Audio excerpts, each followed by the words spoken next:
Question है अब ये KULR, ये एक ट्रेपीजियम है, पर इस ट्रेपीजियम से दो पैरेललोग्राम बनाई है, एक RISK, एक पैरेललोग्राम। इसको थोड़ा मैं ऐसे शेड कर देती हूँ, ठीक है ना, दिख रहा है ना ये पूरा पैरेललोग्राम। इसको आप ऐसे ऐसे भी दिखा सकते हो पैरेललोग्राम को, राइट। तो बच्चों सबसे पहले हमने पैरेललोग्राम लिया RISK, तो RISK में, और इसमें ढूंढना क्या है, सिर्फ एक अननोन वैल्यू x दी है यहाँ पर।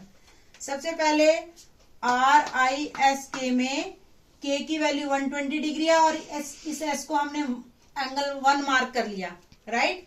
तो बच्चों देखो एंगल k और ये एंगल 1, इन दोनों का टोटल 180 डिग्री है, क्योंकि पैरेललोग्राम के एडजेसेंट एंगल का टोटल 180 डिग्री होता है। The sum of adjacent angles of a parallelogram is equal to 180 degree.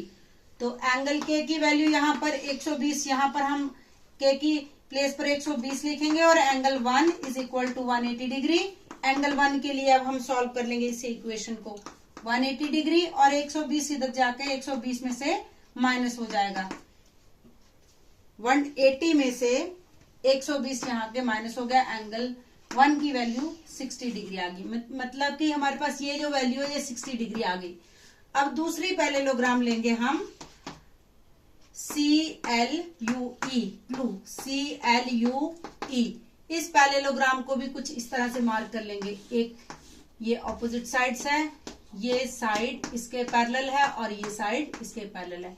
तो प्यारे बच्चों देखो ये वाला 70 है, तो ये एंगल 2 इसको मार्क कर लिए, तो एंगल 2 और 70 दोनों बराबर है।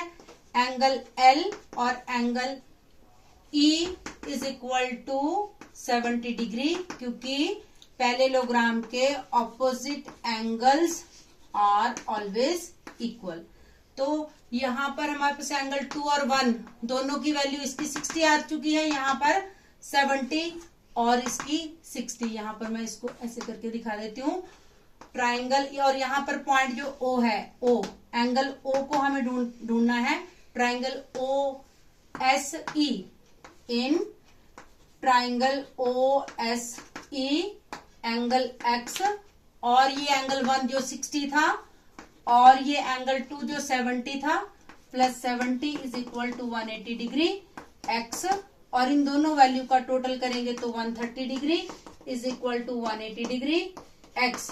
130 इस 180 में से माइनस हो जाएगा, और हमारे पास अननोन वैल्यू जो X थी उसकी वैल्यू 50 डिग्री आ जाएगी, राइट। अंडरस्टैंड।